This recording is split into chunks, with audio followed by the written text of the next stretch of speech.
हाय दोस्तों, हमने पिछले वीडियो के अंदर ये देखा कि किस तरह से मोशन के दौरान हम लोग work done by electric source देखते हैं, energy stored in magnetic field देखते हैं और मैकेनिकल वर्क डन देखते हैं। और फिर लेक्चर के एंड में मैंने आपको बताया कि कैसे मैकेनिकल वर्क डन की मदद से हम लोग क्या निकाल सकते हैं, फोर्स या फिर टॉर्क। तो हमने देखा मैकेनिकल वर्क डन को energy stored in magnetic field से रिलेट करते हैं और फिर वहां से फोर्स या टॉर्क की कैलकुलेशन होती है। अब इस वीडियो के अंदर मैं क्या करूंगा, जो लास्ट वीडियो में मैंने आपको क्वेश्चन दिया था सबसे पहले वो सॉल्व कराऊंगा और उसके बाद हम ये देखेंगे कि कैसे रोटेटिंग मशीन्स के अंदर टॉर्क प्रोडक्शन होता है, किस टाइप के टॉर्क प्रोड्यूस होते हैं और वो टॉर्क कैसे वर्क करेगा, ये चीज हमें देखनी है। ठीक है, तो अब देखो मैंने लास्ट में क्वेश्चन क्या दिया था। मैंने बोला था ये एक इलेक्ट्रोमैग्नेट है जो नीचे रखे आयरन पीस को अट्रैक्ट करके पिक करना चाह रहा है।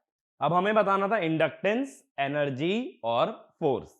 अब सबसे पहली चीज देखो, ये जो करंट फ्लो कर रहा है कॉइल के अंदर, ये किस तरह से फ्लो कर रहा है। राइट हैंड से अगर देखोगे, आगे से नीचे जा रहा है और पीछे से ऊपर जा रहा है, यानी फ्लक्स कैसे बनेगा, राइट में।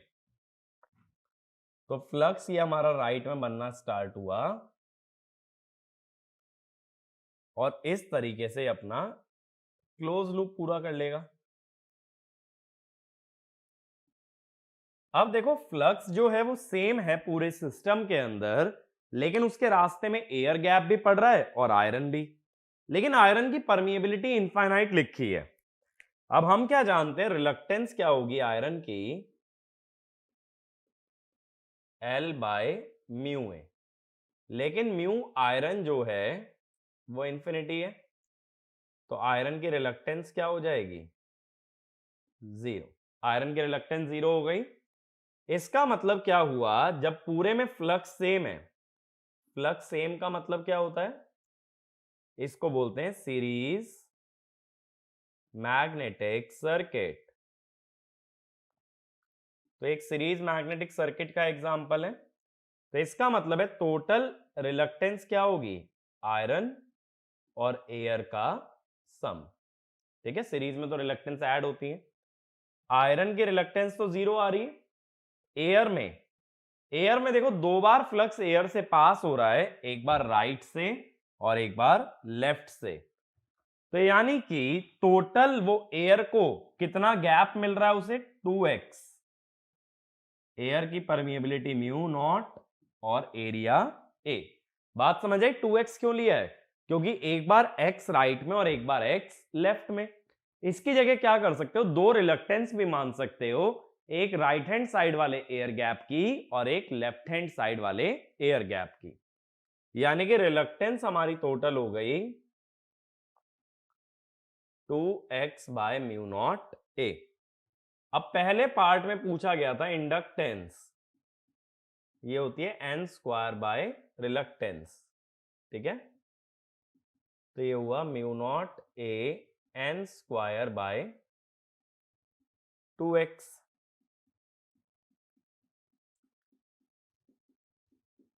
अब ये एरिया ए कितना दे रखा है हमें क्वेश्चन में, बताओ। एरिया दिया था 1 सेंटीमीटर स्क्वायर, 1000 टर्न्स थे तो n स्क्वायर हुआ 10 की पावर 6 और x था 0.5 mm।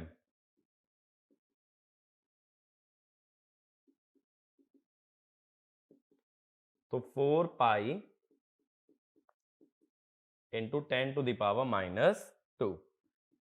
तो 3.14 इंटू 4 कितना हो जाएगा, 12.56।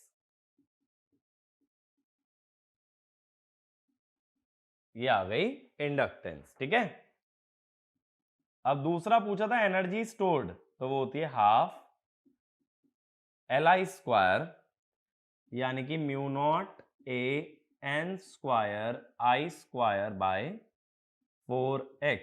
एनर्जी स्टोर्ड हो गई ना, और इसी को WFLD भी कहते हो। और इसकी वैल्यू कितनी हो जाएगी, हाफ इंटू 0.1256 इंटू करंट का स्क्वायर। करंट 1 एम्पियर बताया था ना, तो 0.0628 जूल। ठीक है, ये आ गया। अब देखो क्या होगा, हमें लास्ट पार्ट में निकालना है फोर्स। ये दोनों पार्ट तो सिंपल है, मुझे जो आप लोगों को सिखाना है वो है कि फोर्स कैसे निकाला जाता है। अब फोर्स के लिए मैंने बताया था एनर्जी का डेरिवेटिव ले लेते हैं, एनर्जी स्टोर्ड का। तो थर्ड हमारा क्या होता है, फोर्स। इसमें हमने देखा था माइनस बाय डेल एक्स। ठीक है, इसका डेरिवेटिव लेना है। डेरिवेटिव अगर लोगे नेगेटिव, एनर्जी का फॉर्मूला क्या है,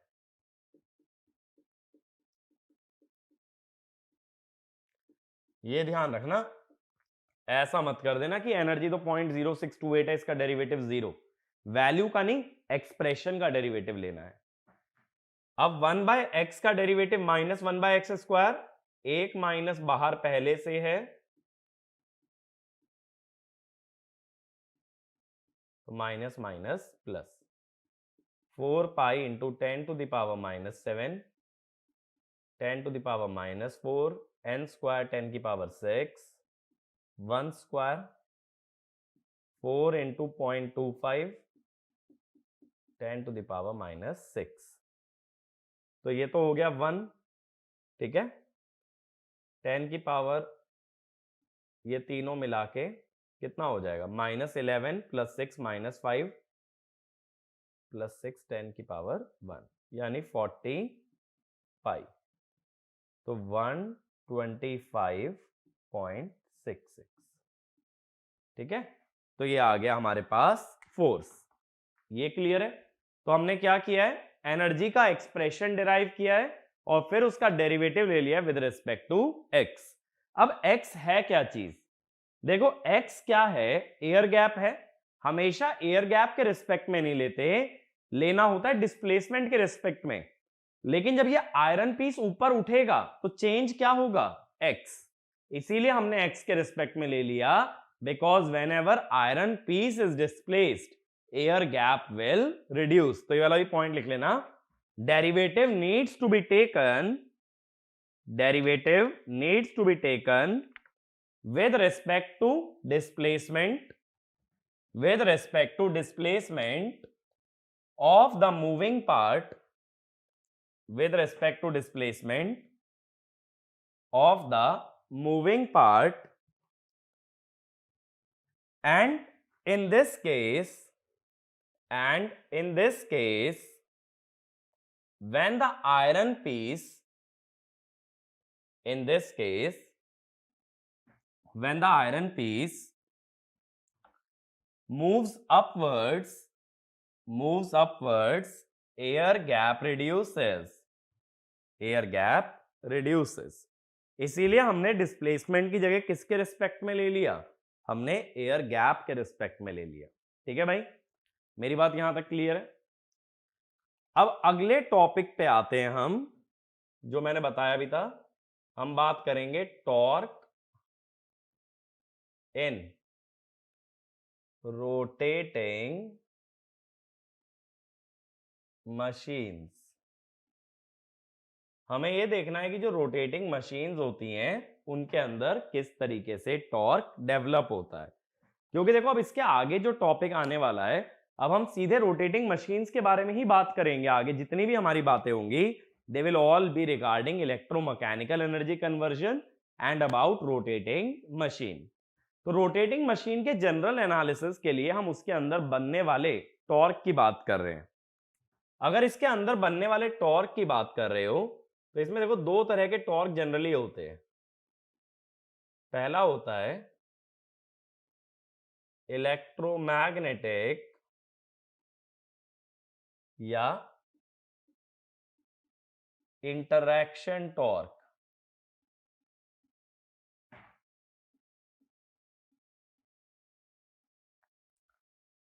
अब देखो कुछ कॉन्सेप्ट मैं यहां रोटेटिंग मशीन के यूज करूंगा जो कि आगे चल के पढ़ने वाले हैं। ठीक है, बट छोटी छोटी बातों पे ना ध्यान देना। ऐसा जरूरी नहीं है कि हर चीज पहले से रोटेटिंग मशीन की पता हो तभी ये चीज समझ सकते हो, ऐसा बिल्कुल भी नहीं है। अब देखो क्या होता है, कोई भी रोटेटिंग मशीन होती है ना, उसके अंदर दो पार्ट जरूर होते हैं। एक पार्ट जो एक्चुअल में रोटेट करता है और एक पार्ट जो कि स्टेशनरी रहता है। स्टेशनरी रहने वाले पार्ट को हम कहते हैं स्टेटर और रोटेट करने वाले पार्ट को हम कहते हैं रोटर। तो इसमें पहला पॉइंट ये लिख लो, a rotating machine has two parts. One is stationary called stator. One is stationary called stator, and other is rotating called rotor. अब देखो क्या हम लोग लेके चल रहे हैं, हम ये मान के चल रहे हैं जो स्टेशनरी पार्ट है उसमें दो पोल्स हैं। देखो मैंने सर्कुलर मान लिया, एक्चुअल में ना सिलेंड्रिकल होता है, बट सिलेंडर की मैं तीसरी डायमेंशन दिखा नहीं रहा हूं, तीसरी डायमेंशन पीछे की तरफ पड़ेगी, ठीक है। तो ये क्रॉस सेक्शनल व्यू है। अब जो मैं स्टेटर ले रहा हूं उसमें मैं पोल्स बना देता हूं, इसे बोलते हैं सेलिएंट पोल। सेलिएंट पोल का मतलब प्रोजेक्टेड पोल, पोल बाहर निकले हुए हैं, ठीक है। सिलेंडर से बाहर की तरफ आ रहे हैं ना पोल, और इसके बीच में एक सिलेंड्रिकल रोटर, ये रोटर हो गया जो मैंने डॉटेड में दिखाया। अब देखो मुझे यहां पोल्स क्रिएट करने हैं स्टेटर पे, तो मैं क्या करता हूं, यहां एक कॉइल वाउंड कर देता हूं, ठीक है। अब कॉइल में कैसे वाउंड कर रहा हूं कि इसमें करंट डॉट है, इसमें क्रॉस, इसमें डॉट है, इसमें क्रॉस। अब देखो करंट कैसे जा रहा है, उधर से डॉट आ रहा है, नीचे से क्रॉस, तो करंट कैसे जाएगा, सॉरी मैग्नेटिक फील्ड कैसे जाएगी, बाहर। इधर डॉट और नीचे क्रॉस, तो आगे से करंट बाहर, नीचे से अंदर, मैग्नेटिक फील्ड अंदर की तरफ। तो मैग्नेटिक फील्ड जो है इस टाइप से जाएगी, इधर से लेफ्ट से बाहर, राइट से अंदर। तो जहां से बाहर जा रही है वो पोल कौन सा होता है, नॉर्थ, और जहां से एंटर करे वो साउथ। लेकिन ये भी जानते हैं magnetic field close path complete करती है और मैग्नेट के अंदर साउथ से नॉर्थ फ्लो करती है। तो देखो मैग्नेट के अंदर साउथ से नॉर्थ आ रही है, मैग्नेट के अंदर साउथ से नॉर्थ आ रही है। तो ये किसकी मैग्नेटिक फील्ड बन गई, स्टेटर की। स्टेटर माने जो स्टेशनरी पार्ट है, जो आउटर पार्ट है, उसमें मैंने वाइंडिंग लगा के दो पोल क्रिएट किए हैं, नॉर्थ पोल और साउथ पोल। तो जिस पोल से मैग्नेटिक फील्ड बाहर, दैट इज नॉर्थ, और जिस पोल से वो एंटर करे, दैट इज साउथ, ठीक है। तो इसमें लिख लेना, consider the stator of a rotating machine, consider the stator of a rotating machine having two poles north and south। तो ये वाली फील्ड किसकी है, हमारी स्टेटर फील्ड। अब देखो ऐसा मान लो कि रोटर में कोई एक कंडक्टर रखा है, ये बीच वाला रोटर मैं अलग से ड्रॉ कर रहा हूं। रोटर में मान लो कि कोई एक कंडक्टर रखा है, सिर्फ एक conductor, rotor carrying one conductor, ठीक है। चाहे तो इसके अराउंड पोल्स भी दिखा देना। अभी सिर्फ मैं रोटर की बात कर रहा हूं, तो मैं ये मान रहा हूं कि स्टेटर की कोई मैग्नेटिक फील्ड नहीं है, ठीक है, ऐसे ही रहने दो। अब मान लो कि रोटर में यहां पे है डॉट, ये है रोटर कंडक्टर। अब अगर ये डॉट है रोटर के अंदर, तो करंट बाहर की तरफ, तो इससे बनने वाली मैग्नेटिक फील्ड कैसे बनेगी, एंटी क्लॉकवाइज। तो इससे बनने वाली मैग्नेटिक फील्ड सारी एंटी क्लॉकवाइज बन जाएगी,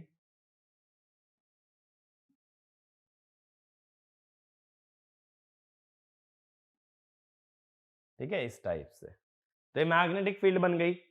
अब देखो अपने पास अगर ओवरऑल देखा जाए तो दो मैग्नेटिक फील्ड हो गई, एक तो भाई स्टेटर की और एक रोटर की। अगर टोटल मैग्नेटिक फील्ड चाहिए तो वो क्या होगी, दोनों का सम। ठीक है, तो इसमें लिखना consider the rotor containing only one conductor whose magnetic field is shown, ठीक है। तो दो मैग्नेटिक फील्ड हैं, एक स्टेटर और एक रोटर। तो ऐसा मानो कि सिस्टम के अंदर ना अब दो मैग्नेट है। अब देखो, अभी तक हमने जितना भी पढ़ा था एनर्जी कन्वर्जन में, वहां एक ही कॉइल होती थी, एक ही मैग्नेटिक फील्ड होती थी, और वही क्या बनाती थी, फोर्स। अब मैं क्या कर रहा हूं, दो मैग्नेट ले रहा हूं या दो मैग्नेटिक फील्ड ले रहा हूं, एक स्टेटर और एक रोटर की। अब देखो आगे क्या होगा, जब स्टेटर पे भी पोल्स हो और रोटर भी मैग्नेटिक फील्ड बना ले, तब क्या होगा। स्टेटर में मैंने करंट की मदद से पोल्स दिखाए थे ना, डॉट क्रॉस करंट आ गया, और भाई अपना रोटर भी मैग्नेटिक फील्ड बना रहा है यहां पे। तो दोनों मैग्नेटिक फील्ड को क्या करना पड़ेगा, ऐड करना पड़ेगा।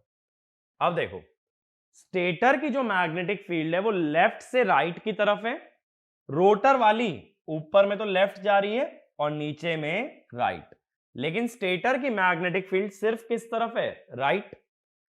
तो जब रोटर और स्टेटर दोनों की राइट होगी तो ऐड हो जाएगी, और जहां एक की राइट और एक की लेफ्ट होगी तो वो सबट्रैक्ट हो जाएगी। तो इसमें लिखना stator and rotor field are opposite to each other at the top and parallel to each other at the bottom so effective magnetic field increases at the bottom and decreases at the top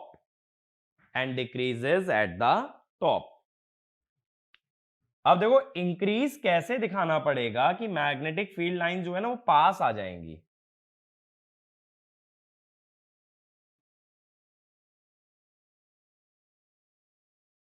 इस type से।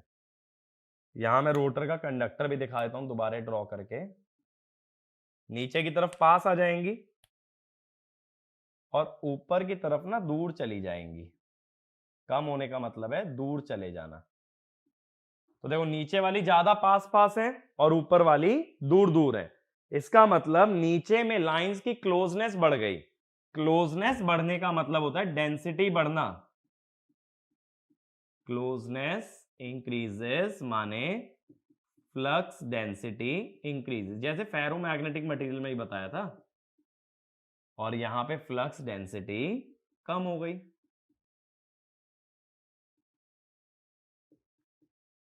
अब अगर देखो बात करनी है force की, force किस पे, रोटर पे। किसकी वजह से, स्टेटर की वजह से। देखो, स्टेटर पे अगर फोर्स निकाल भी लोगे रोटर के कारण तो कोई फर्क नहीं पड़ने वाला। क्यों, क्योंकि स्टेटर तो स्टेशनरी है, कितना भी फोर्स लगा लो वो मूव नहीं करने वाला। लेकिन हमें फोर्स निकालना पड़ेगा रोटर पे, क्योंकि रोटर करेगा रोटेट। अब देखो, किसी भी करंट कैरिंग कंडक्टर पे फोर्स निकालने का तरीका क्या था, मैंने फर्स्ट चैप्टर में बताया था लॉरेंट्स फोर्स के बारे में, जो कि था integral I dl cross B. यही था, हमने बोला था dl vector is in direction of I, यही बोला था। अब देखो, इसका आई आउटवर्ड्स है। मैं क्या करता हूं, मैं एक्स वाई जेड एक्सेस बना लेता हूं,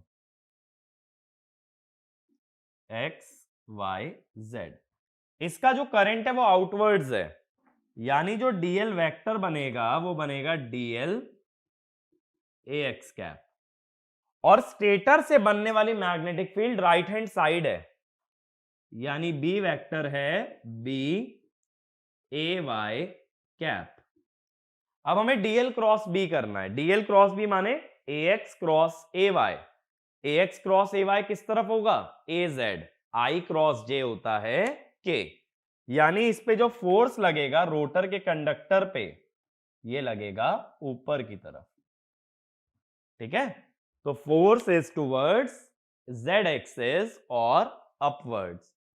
मेरी बात क्लियर हुई? तो देखो, रोटेटिंग मशीन्स में जनरली ऐसा ही होता है कि दो मैग्नेटिक फील्ड के इंटरैक्शन की बात की जाती है, स्टेटर और रोटर, और जो टॉर्क इनके इंटरैक्शन से बनता है उसी को कहते हैं इलेक्ट्रोमैग्नेटिक टॉर्क।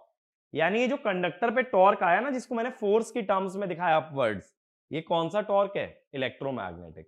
तो इसमें लिखना the torque produced by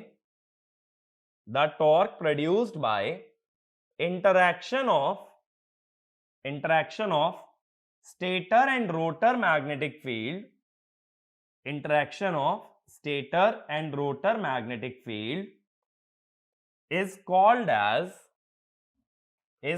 as electromagnetic torque, is called as electromagnetic torque। ठीक है, दोनों के इंटरेक्शन से बनेगा। अब इसके बाद अगला केस मैं क्या करता हूं कि मैं रोटर पे एक कंडक्टर की जगह ना पूरी कॉइल ही ले लेता हूं।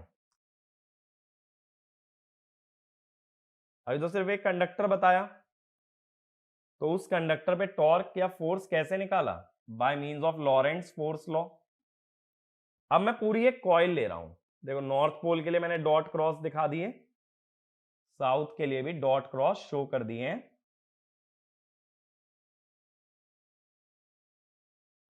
अब देखें, अब मान लो यहां एक कॉइल ले लेता हूं। कॉइल के अंदर हमेशा देखो दो कंडक्टर होंगे। क्यों? इसका मतलब यह है कि जब कभी कॉइल लोगे, कॉइल माने सर्कुलर टर्न ना, सर्कुलर टर्न है तो उसका आधा हिस्सा अगर करंट ले जाता है तो बाकी आधा हिस्सा करंट को वापस लाएगा। तो देखो, ये कॉइल कैसे बंधी हुई है? ये कॉइल जो है ना, इस टाइप से है, इस टाइप से मैंने बाउंड कर रखी है। तो मैं ये बोल रहा हूं बस इधर से करंट बाहर आ रहा है और इधर से अंदर जा रहा है। ठीक है, इसीलिए एक डॉट और एक क्रॉस। अब इस कॉइल की मैग्नेटिक फील्ड कैसी बनेगी? देखो, इधर से करंट अंदर और लेफ्ट से करंट बाहर, तो इसकी मैग्नेटिक फील्ड बनेगी अपवर्ड्स। इस टाइप से बनेगी ना। तो ये है बी रोटर। अब किसी भी मैग्नेट के अंदर जो मैग्नेटिक फील्ड होती है वो जाती है साउथ पोल से नॉर्थ पोल, और बाहर नॉर्थ पोल से साउथ पोल।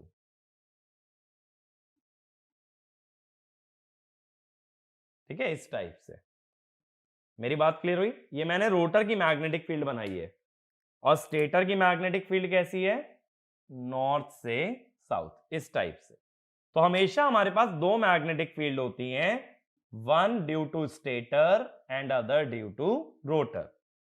अब इसका मतलब है जैसे स्टेटर पे नॉर्थ और साउथ पोल हैं, ऐसे ही मैग्नेटिक फील्ड के कारण नॉर्थ और साउथ पोल किस पे बन गए हैं? रोटर पे। तो बेसिकली मेरे पास दो मैग्नेट्स बन चुके हैं, एक स्टेटर का और एक रोटर का।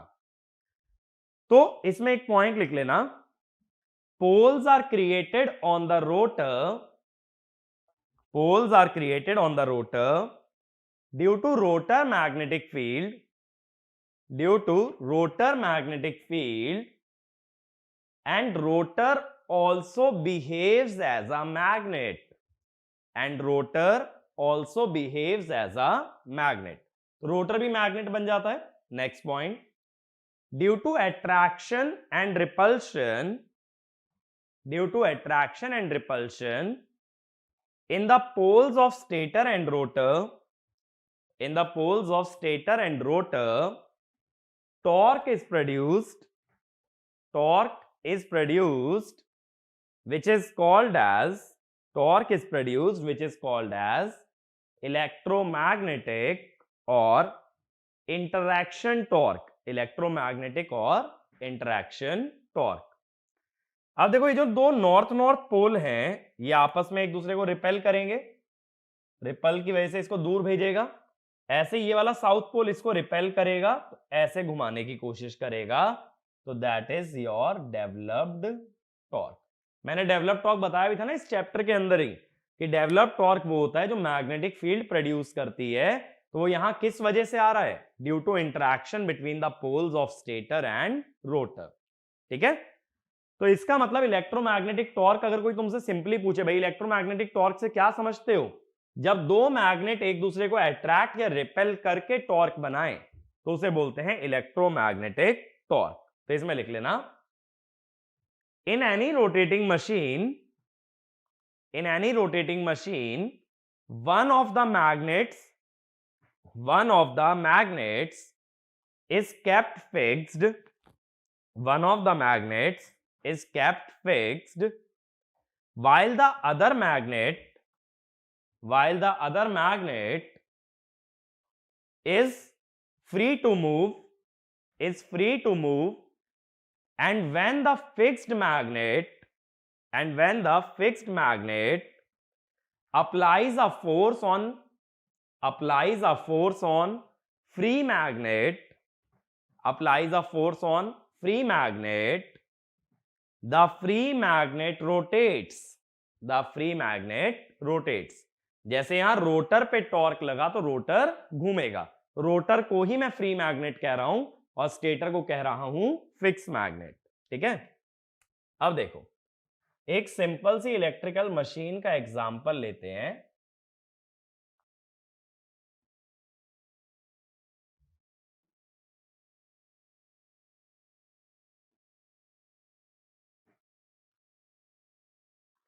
ठीक है, या एक काम करते हैं थोड़ा छोटा बना लेते हैं।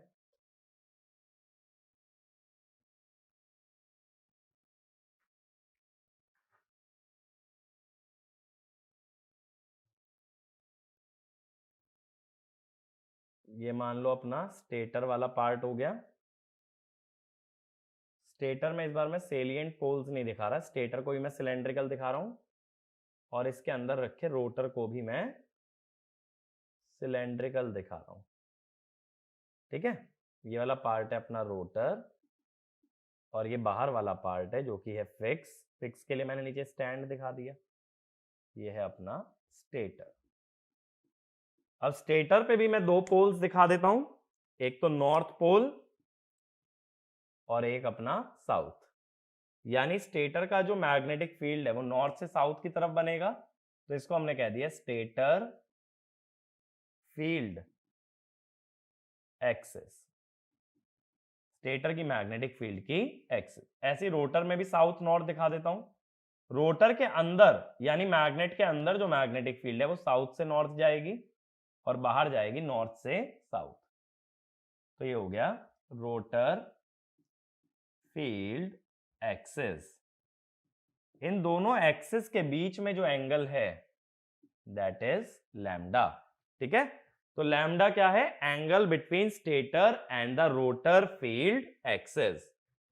अब लैम्डा जो होता है this is your electrical angle.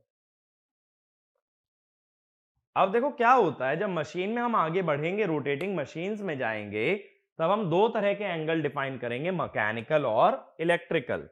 अब मैकेनिकल एंगल वो होते हैं जो एंगल एक्चुअल में तुम ऑब्जर्व कर सकते हो, और इलेक्ट्रिकल एंगल वो होते हैं जो इलेक्ट्रिकल क्वांटिटीज में फेज की तरह अपीयर होते हैं। जैसे मान लो मैंने वोल्टेज बोल दी 230 sine omega T plus 60 degree. इसमें जो 60 डिग्री है ना, ये इलेक्ट्रिकल एंगल है जो वोल्टेज या करंट के अंदर आ रहा है। और वहीं जब मैं कह दूं कि मान लो ये दो मार्कर्स हैं ब्लू और ब्लैक, इनके बीच में कितना एंगल दिख रहा है? 90 डिग्री, तो ये है मैकेनिकल एंगल। तो जो angle physically observable that is mechanical angle, and the angle in electrical quantities is your electrical angle. Magnetic quantities में भी ले लेते हैं इलेक्ट्रिकल एंगल। अब देखो इसका डेरिवेशन बाद में चल के करेंगे, बट ये ध्यान रखना electrical angle is P/2 mechanical angle, where P is the number of poles। ये आगे चल के मैं डेराइव भी कर दूंगा और अच्छे से ये चीज एक्सप्लेन करूंगा इलेक्ट्रिकल और मैकेनिकल एंगल क्या चीज है। ठीक है, अभी के लिए बस इतना याद रखो। तो ये लैम्डा जो है वो इलेक्ट्रिकल में चल रहा है। अब देखो हमारे पास दो मैग्नेटिक फील्ड हो गई, एक तो ये स्टेटर वाली, इसको मैंने एफएस बोल दिया, स्टेटर एमएमएफ, और एक ये रोटर वाली, इसको मैंने बोल दिया एफआर, और दोनों के बीच का एंगल लैम्डा। अब हम क्या जानते हैं, दोनों मैग्नेटिक फील्ड जब ऐड होती हैं तभी तो टोटल मिलती है। अभी मैंने ऐड करके पैटर्न भी ड्रॉ किया था,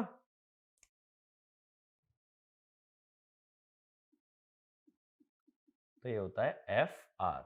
ये एफ एस से जो एंगल बनाए उसको बोल देते हैं डेल्टा एस, और एफ आर से जो एंगल बनाए दैट इज डेल्टा आर।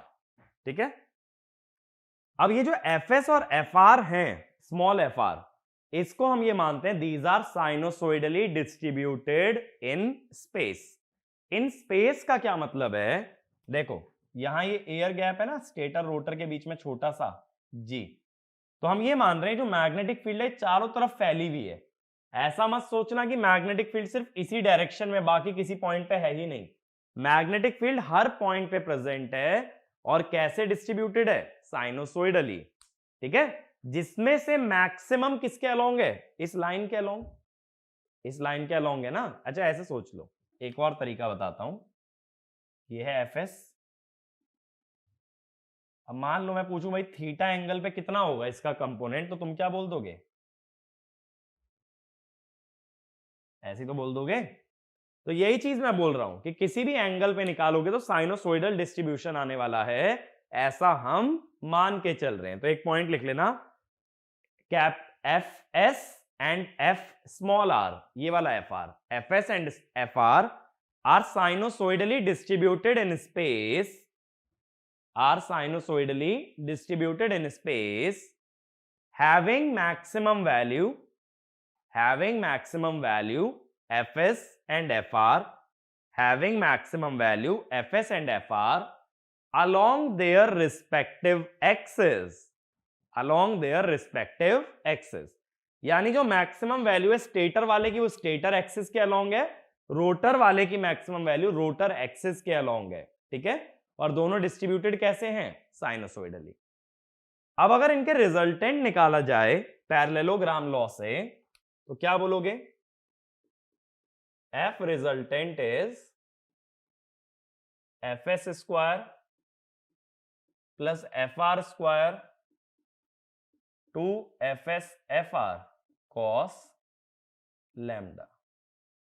ठीक है, तो ये आ गया दोनों का रिजल्टेंट। ठीक है, अब इस फेजर सॉरी इस वेक्टर डायग्राम के अंदर और हम लोग क्या बात कर सकते हैं,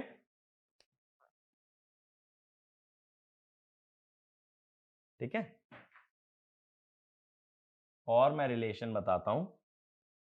अब देखो कैपिटल एफ आर का अगर वर्टिकल कंपोनेंट लेना है तो ये कितना होगा वर्टिकल कंपोनेंट, ये होगा F R sine lambda. Vertical component तो स्मॉल एफ आर से भी आ सकता है, स्मॉल एफ आर से कितना आएगा वर्टिकल कंपोनेंट, एक सेकेंड, साइन डेल्टा आर होगा, साइन डेल्टा एस, हाँ डेल्टा एस, और स्मॉल एफ आर से अगर निकालोगे small F R sine lambda. मेरी बात को समझो, ये वाली लेंथ की मैं बात कर रहा हूं, ये लेंथ, ये जो लेंथ है ये एफ आर वाले वेक्टर से भी आ सकती है या कैपिटल एफ आर वाले से भी आ सकती है। ऐसे ही अगली बात अगर करते हैं, अगर मुझे यहां पे स्मॉल एफ एस को तोड़ना है, स्मॉल एफ एस को या कैपिटल एफ आर को मुझे तोड़ना है, स्मॉल एफ एस और उसके परपेंडिकुलर, यानी मुझे दो डायरेक्शन में तोड़ना है, एक तो एफ एस और एक इसके परपेंडिकुलर, ये तो मैं तोड़ चुका ऑलरेडी। और अगर एफ आर और एफ आर के परपेंडिकुलर तोड़े इस टाइप से, यानी ये जो कैपिटल एफ आर है इसे मैं दो डायरेक्शन में रिजॉल्व कर रहा हूं, एक तो एफ आर के अलोंग और एक उसके परपेंडिकुलर, तो क्या होगा बताओ, कैपिटल एफ आर जो इस डायरेक्शन में होगा वो होगा F R cos delta R, और परपेंडिकुलर होगा F R sine delta are. ठीक है, F R sine delta are आएगा, परपेंडिकुलर डायरेक्शन में जो कंपोनेंट आएगा वो किसकी वजह से आएगा, स्मॉल एफ आर का खुद का कंपोनेंट तो अपने परपेंडिकुलर नहीं हो सकता, तो ये किसका हो सकता है? ये हो सकता है तो सिर्फ इसका एफएस का, एफएस साइन लैम्डा। तो देखो मेरे पास दो रिलेशन है, F R sine delta S equal to F R sine lambda, F R sine delta R, F S sine lambda. तो देखो मैंने पहले क्या किया, कैपिटल एफ आर को एफ एस के अलोंग और एफ एस के परपेंडिकुलर तोड़ा, उससे रिलेशन आया। फिर ऐसे ही कैपिटल एफ आर को एफ आर के पैरेलल और एफ आर के परपेंडिकुलर तोड़ा तो दूसरा रिलेशन आया। ये दो रिलेशन मेरे पास आ चुके हैं, ठीक है। अगला पॉइंट लिखना, assume that air gap G, assume that air gap G is much smaller than radius of machine, is much smaller than radius of machine, ठीक है। स्टेटर या रोटर का जो भी रेडियस है उससे बहुत छोटा है ये जी। अगला point, stator and rotor have infinite permeability, stator and rotor have infinite permeability and we ignore saturation, and we ignore saturation। तो saturation नहीं लेना, लीनियर मैग्नेटाइजेशन की बात चल रही है। अगला, tangential component of magnetic field is zero, tangential component of magnetic field is zero and entire magnetic field is normal. यानी किसी भी पॉइंट पे जो मैग्नेटिक फील्ड देखोगे वो परपेंडिकुलर ही आएगी सरफेस के, इस टाइप से। बात समझ आ रही है? परपेंडिकुलर है, कोई भी टेंजेंशियल नहीं है किसी भी पॉइंट पे, सारी मैग्नेटिक फील्ड कैसे है? परपेंडिकुलर, ठीक है। यहां तक मेरी बात क्लियर है? उम्मीद करता हूं ये वाला रिलेशन भी समझ आया होगा। तो मैंने देखो फिर से रिपीट कर देता हूं, यहां पे मैंने रिलेशन में क्या बोला था, मैंने बोला था ये कैपिटल एफ आर को हॉरिजॉन्टल में तोड़ो और वर्टिकल में तोड़ो। वर्टिकल कंपोनेंट सिर्फ स्मॉल एफ आर की वजह से आएगा, एफ एस की वजह से नहीं आ सकता। कोई भी हॉरिजॉन्टल वेक्टर का वर्टिकल कंपोनेंट जीरो ही होना है। ऐसे सोचो कि किसी भी वेक्टर का किसी डायरेक्शन में कंपोनेंट कैसे लेते हो? कॉस से, और परपेंडिकुलर लेते हो साइन से। तो अगर मैं कहूं एफ एस वर्टिकल डायरेक्शन में कितना होगा, तो जीरो होगा, cos 90 जीरो। तो यानी एफ आर का जब वर्टिकल कंपोनेंट ले रहे हो तो वो स्मॉल एफ आर की वजह से आएगा, एफ एस से नहीं। ऐसे ही एफ आर को दो डायरेक्शन में तोड़ा, एक तो स्मॉल एफ आर के अलोंग और एक एफ आर के परपेंडिकुलर। स्मॉल एफ आर के अलोंग जो आ रहा है वो किसी भी वजह से आए, बट स्मॉल एफ आर के जो परपेंडिकुलर आ रहा है वो एफ आर की वजह से तो नहीं आ सकता, वो सिर्फ किसकी वजह से आया? F S. एफ एस को दो डायरेक्शन में तोड़ लिया, एक तो एफ आर के अलोंग और एक एफ आर के परपेंडिकुलर। एफ आर के परपेंडिकुलर है एफ एस साइन लैम्डा। ये रिलेशन आगे काम आएंगे, ठीक है। मेरी यहां तक बात क्लियर है? तो मैं इस पार्ट को रिमूव कर देता हूं। अब देखो हमने ये बोला था ये जो एफ एस और एफ आर हैं ये पीक वैल्यूज हैं और बाकी पूरी स्पेस में कैसा डिस्ट्रीब्यूशन है? साइनोसोइडल। तो ये वैल्यू भी क्या हुई? ये हुई पीक वैल्यू ऑफ एमएमएफ। चारों तरफ साइनोसोइडली डिस्ट्रीब्यूटेड है, जो मैंने तुम्हें कंपोनेंट लेके भी दिखाया है कॉस थीटा से, बट उसकी पीक वैल्यू कितनी है? F are. अब मैं लिख देता हूं फ्लक्स डेंसिटी। तो देखो एम्पियर्स लॉ से हमें क्या पता होता है, जो मैंने मैग्नेटिक सर्किट में कराया भी था।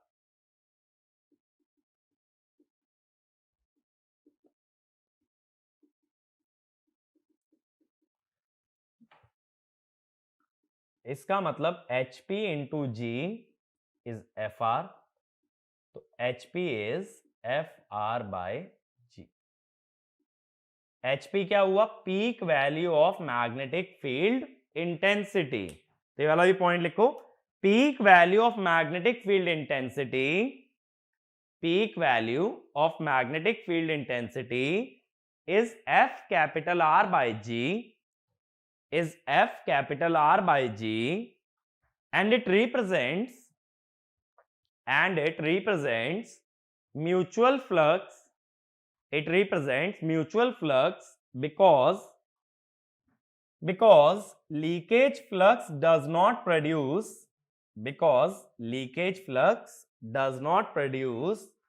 any torque. तो सिर्फ म्यूचुअल फ्लक्स की बात करेंगे। यहां तक की कहानी क्लियर है। मैंने देखो बेसिक से बताया इलेक्ट्रोमैग्नेटिक टॉर्क क्या है, जो दो मैग्नेट के इंटरैक्शन से बनता है जब पोल्स एक दूसरे को अट्रैक्ट या रिपेल करते हैं। उसके बाद मैंने ये माना कि मेरे पास दो मैग्नेटिक फील्ड हैं, एक स्टेटर की और एक रोटर की, और नेट मैग्नेटिक फील्ड दोनों के सम से आएगी। अब वो मैग्नेटिक फील्ड स्पेस में साइनोसॉइडली डिस्ट्रीब्यूटेड थी, यानी किसी भी पॉइंट पे अगर मैग्नेटिक फील्ड निकालोगे तो वो इस मैग्नेटिक फील्ड के कंपोनेंट से ही आएगी, और वो मैग्नेटिक फील्ड नॉर्मल होगी, टेंजेंशियल नहीं। इतना क्लियर था। फिर मैंने फेजर डायग्राम या वेक्टर डायग्राम से दो रिलेशन डेराइव किए। अब आगे चलते हैं। अपना एम है टॉर्क निकालने का। कौन सा टॉर्क? इलेक्ट्रोमैग्नेटिक। अब मैंने क्या बता रखा है कि टॉर्क या फिर फोर्स निकालने के लिए एनर्जी या को एनर्जी का यूज करते हो। तो एनर्जी मुझे चाहिए। एनर्जी निकालने से पहले मैं निकालता हूं, देखो, पीक एनर्जी डेंसिटी। मैंने ये चीज भी बताई थी कि एनर्जी डेंसिटी कैसे आती है मैग्नेटिक फील्ड की। ये होती है b² बाय 2 म्यू नॉट।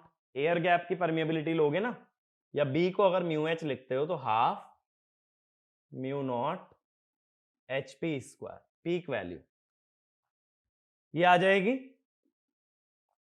तो mu naught FR² bye 2G²। HP की जगह मैंने FR/G रख दिया। अब इसके बाद अगर मैं कहूं पीक एनर्जी चाहिए, एनर्जी डेंसिटी की जगह मुझे क्या चाहिए? एनर्जी। एनर्जी अगर चाहिए तो एनर्जी डेंसिटी में मल्टीप्लाई करोगे वॉल्यूम। अब वॉल्यूम कितनी लोगे? वॉल्यूम अगर ली जाए तो कैसे लिखी जाएगी? बताओ भाई, वॉल्यूम कैसे लिखोगे? वॉल्यूम लिखने के लिए हमें क्या लेना पड़ेगा? Curved surface area multiplied by air gap. Curved surface area होगा सिलेंडर का 2πRL इंटू जी। देखो, कहने का मतलब ये है, मेरे पास ना दो कोएक्सियल सिलेंडर हैं जिनके बीच में बहुत छोटा सा एयर गैप है, यानी दोनों के रेडियस ऑलमोस्ट क्या है? बराबर है। मुझे बीच की ये वॉल्यूम चाहिए। तो देखो, एक तो तरीका क्या होगा कि दोनों की वॉल्यूम्स का डिफरेंस ले लो, πr2²L πr1²L। यही तो करोगे, यही तरीका बनना भी चाहिए। एक सिलेंडर की वॉल्यूम क्या होती है? πr²H होती है ना। H की जगह L लिख रहा हूं, L माने लेंथ। ये मैंने बोला था ना, तीसरी डायरेक्शन भी होती है जिसमें कि ये सिलेंडर दिखता है। हम लोग दिखा सिर्फ क्या रहे थे? Cross section. तो πL R2 + R1, R2² - R1² हो जाएगा ना, R2 - R1। इसको अप्रोक्सीमेटली 2R कह दो अगर दोनों वैल्यूज बराबर हैं, और R2 - R1 है G। इसीलिए मैंने बोला था ये मान के चलो कि air gap is much smaller than radius, तो ये डिफरेंस बहुत छोटा था। ऐसे हमने लिखा है 2πRL इंटू जी। बात क्लियर हुई? अगर दोनों रेडियस ऑलमोस्ट सेम है तो R2 + R1 को लिख लेंगे 2R। ये क्लियर हुआ पीक एनर्जी। अब ये पीक एनर्जी के बाद हमें क्या करना है? पीक एनर्जी जब हमारे पास आ गई तो एक तरह से एनर्जी स्टोर्ड आ गई ना। एनर्जी स्टोर्ड से टॉर्क तो निकल ही सकता है। तो देखो, इसको मैं और सिंप्लीफाई कर लेता हूं, 2 से 2 कट जाएगा ना, mu naught πRL G by G² FR², mu naught πRL by G FR² यानी FS² FR² 2FS FR sign lambda, ये बनेगा। अब पीक एनर्जी आने के बाद ये हो गया अपने पास WFLD। तो मैं टॉर्क को क्या बोलूंगा, del W F L D by del lambda M. Lambda M का मतलब मैकेनिकल एंगल, लेकिन यहां तो इलेक्ट्रिकल एंगल है, तो इस डेरिवेटिव को क्या लिखोगे, डेल लैम्डा इनटू, सॉरी ये कॉस था ना, इनटू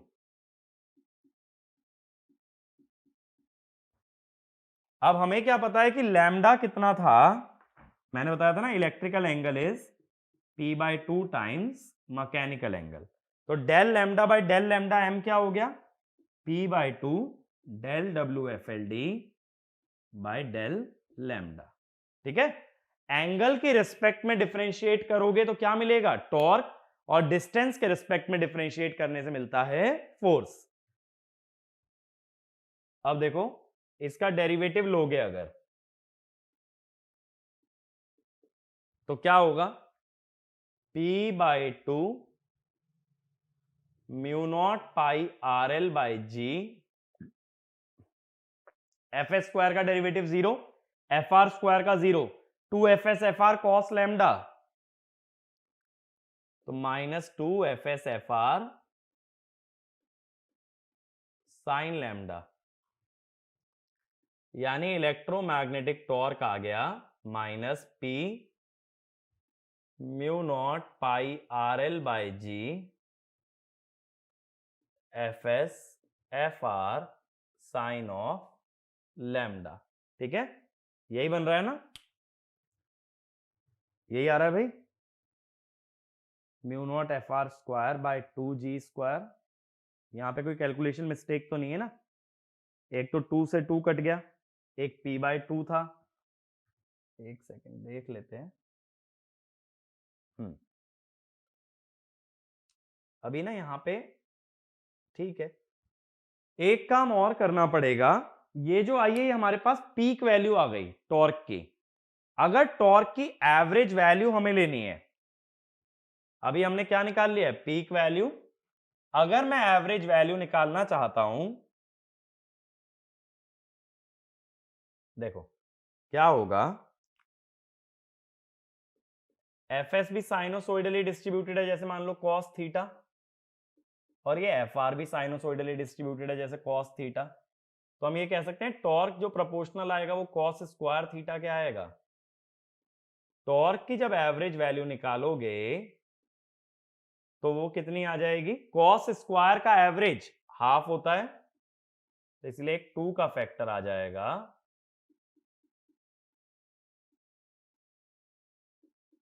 अब ये क्या फंडा है भाई, कॉस स्क्वायर का एवरेज हाफ होता है, ऐसे सोचो, साइन थीटा की आरएमएस वैल्यू क्या होती है, 1/√2, साइन स्क्वायर थीटा का एवरेज इसी हिसाब से होगा हाफ, आरएमएस क्या होता है, root of mean of square, तो मैं तो मीन ऑफ स्क्वायर पूछ रहा हूं ना, एवरेज ऑफ स्क्वायर, तो क्या होगा आरएमएस का स्क्वायर, ऐसे सोचो आरएमएस है root of mean of square, तो मीन ऑफ स्क्वायर क्या है, रूट हटा दिया यानी कि स्क्वायर कर दिया, तो हाफ।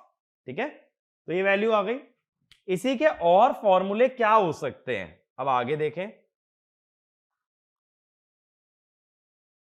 इसी के और फॉर्मूले हम लोग क्या लिख सकते हैं,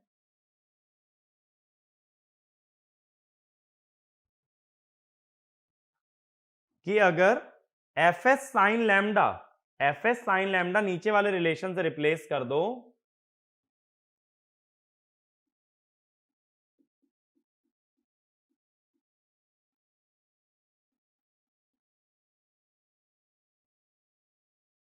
F S sine lambda replace कर दें तो F R, F S sine lambda की जगह क्या लिख दोगे, F capital are sine delta are. ठीक है, ऐसे ही अगर F R sine lambda replace कर दें, एफ आर साइन लैम्डा अगर रिप्लेस कर दो फर्स्ट रिलेशन से, तो F S F R sine delta S. अब इसमें याद रखने वाली बात यह है कि जो टॉर्क है वो प्रोपोर्शनल किस किस तरह से होता है, F S F R sine lambda, F R F capital are sine delta R, F S F R sine delta S. यानी कोई भी दो एमएमएफ उठा लो और मल्टीप्लाई कर दो sine of angle between them, चाहे तो स्टेटर रोटर, रोटर और रिजल्टेंट, स्टेटर और रिजल्टेंट, कोई भी दो एमएमएफ और उनके बीच का एंगल अगर जानते हो तो we can find the value of torque. तो इसमें लिखना electromagnetic torque, electromagnetic torque is proportional to product of the two mmf, product of the two mmf and sine of angle between them, and sine of angle between them। तो ये जो lambda होता है ना, इसको टॉर्क एंगल कह देते हैं, क्योंकि टॉर्क इसके प्रोपोर्शनल आ रहा है ना साइन लैम्डा के। मेरी बात यहां तक क्लियर है? अब अगर मान लो if lambda varies with time, यानी दोनों के बीच का एंगल फिक्स नहीं है, ये समय के साथ बदल रहा है, तो टॉर्क क्या होगा? F S F R sine omega T, और टॉर्क का एवरेज क्या हो जाएगा?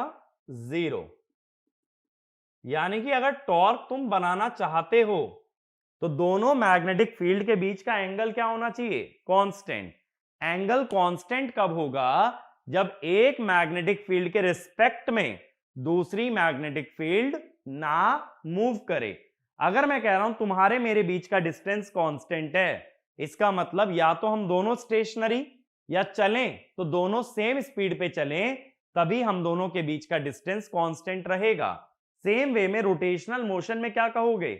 या तो दोनों मैग्नेटिक फील्ड स्टेशनरी हो या घूमे, तो साथ घूमे, ताकि इनके बीच का जो सेपरेशन है, जब देखो ये दो हाथ है मेरे, इनके बीच का सेपरेशन कांस्टेंट रखना है तो सारे दोनों साथ में जाने चाहिए, साथ में जाने चाहिए ना एकदम। तो यही चीज मैं बोल रहा हूं कि या तो दोनों रुके रहें या घूमे, तो एकदम एक साथ घूमे, तभी टॉर्क बन सकता है। क्योंकि अगर दोनों के बीच का एंगल टाइम के साथ बदला तो एवरेज टॉर्क वुड बी 0। तो ये वाला पॉइंट लिख लेना। For torque production in electrical machine, for torque production in electrical machine, both MMF और magnetic field, both MMF or magnetic field must have constant separation, or they should not move, relative to each other, they should not move relative to each other। ये torque का फंडा समझ आया? Torque के लिए कोई दो एमएमएफ ले लो, स्टेटर रोटर, स्टेटर रिजल्टेंट या रोटर रिजल्टेंट, उन्हें मल्टीप्लाई करो और sine of angle between them अगर लोगे तो टॉर्क के प्रोपोर्शनल आएगा। ये बाहर वाली टर्म जो है ना बहुत ज्यादा यूज नहीं होती है, इसको छोड़ भी सकते हो, ठीक है। तो जो एनर्जी कन्वर्जन वाला प्रिंसिपल है उसी से हमने टॉर्क डिराइव कर लिया ना।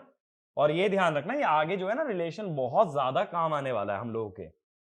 अगर मैं तुमसे कहूं भाई टॉर्क मैक्सिमम कब होगा, मैं कहूंगा जब एफ एस और एफ स्मॉल आर इनके बीच का एंगल हो जाए 90, क्योंकि साइन 90 होता है 1। तो ऐसे क्वेश्चन ना बहुत सारे बन सकते हैं। बात मेरी क्लियर हुई? अब देखो इसके अंदर 2 पॉइंट हुए याद रखने वाले कि इलेक्ट्रोमैग्नेटिक टॉर्क कौन सा टॉर्क है? जो दो मैग्नेट के अट्रैक्शन और रिपल्शन से बने, और ये कितना होता है? दोनों की मैग्नेटिक फील्ड का product multiplied by sine of angle between them. इतना अगर हमें पता है तो हम लोग टॉर्क निकाल सकते हैं। तो नेक्स्ट टॉर्क जो हमारे पास आता है that is called as your second is reluctance torque, ठीक है। पहला टॉर्क हमने देखा इलेक्ट्रोमैग्नेटिक और इंटरेक्शन टॉर्क, दूसरा होता है रिलक्टेंस टॉर्क। अब देखो रिलक्टेंस टॉर्क तब बनता है जब स्टेटर और रोटर के बीच में जो रिलक्टेंस आ रही है वो कांस्टेंट ना हो, वो यूनिफॉर्म ना हो। और रिलक्टेंस किस पे डिपेंड करता है? एयर गैप पे। तो मैं ये कह देता हूं जब स्टेटर रोटर के बीच का एयर गैप यूनिफॉर्म नहीं होता then reluctance torque is produced. तो इसमें लिखना reluctance torque is only produced if the air gap or reluctance between stator and rotor is not uniform. तो देखो एक एग्जांपल मैं लेता हूं कि मैं एक पहले मैग्नेट बना लेता हूं।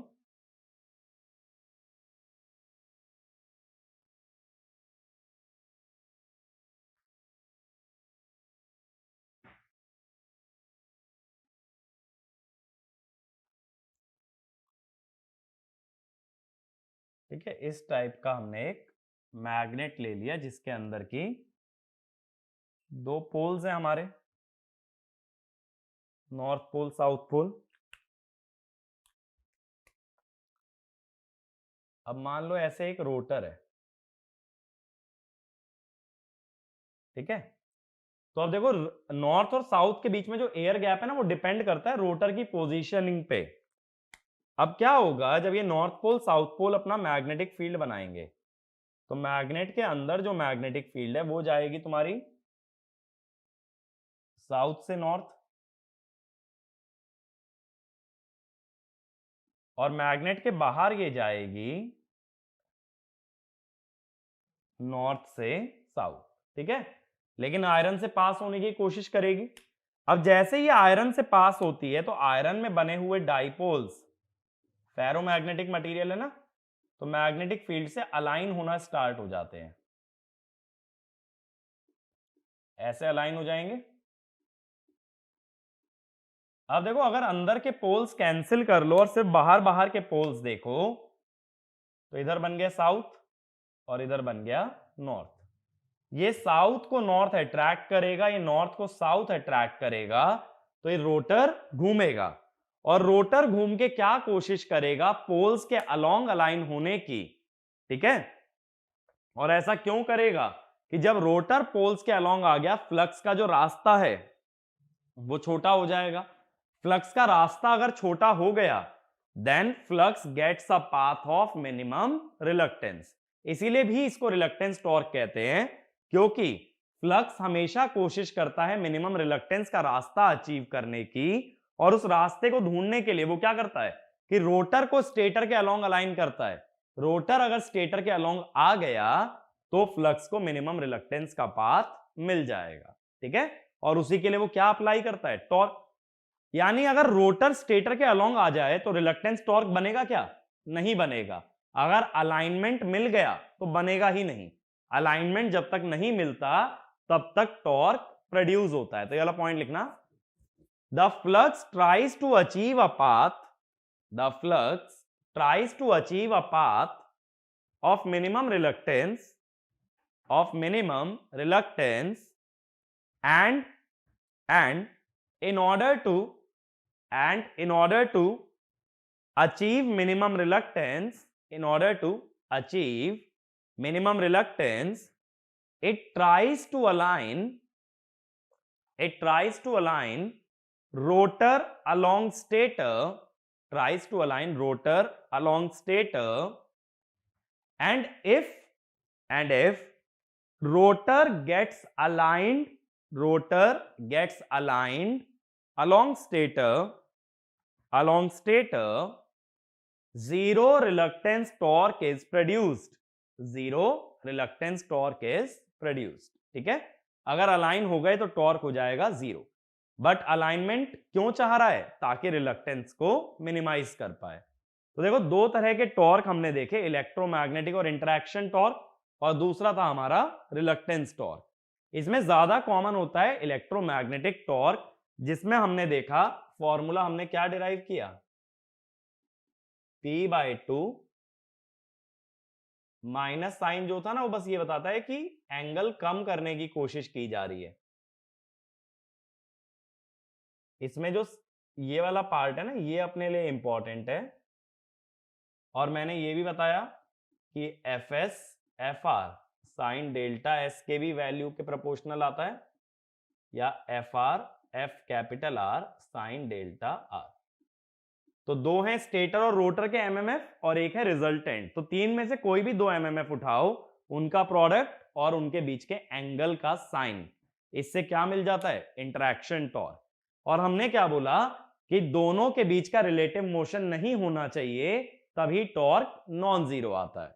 और दूसरा सिंपली रिलक्टेंस टॉर्क, फ्लक्स को मिनिमम रिलक्टेंस चाहिए, उस रास्ते को पाने के लिए जब ये रोटर को घुमाए तो उसे बोलते हैं रिलक्टेंस टॉर्क। ठीक है, तो ये आगे के जो चैप्टर्स आएंगे ना रोटेटिंग मशीन के, वहां ये सभी टॉर्क हम लोग बार बार देखेंगे और ज्यादातर हम लोग ये वाला टॉर्क रेफर करने वाले हैं।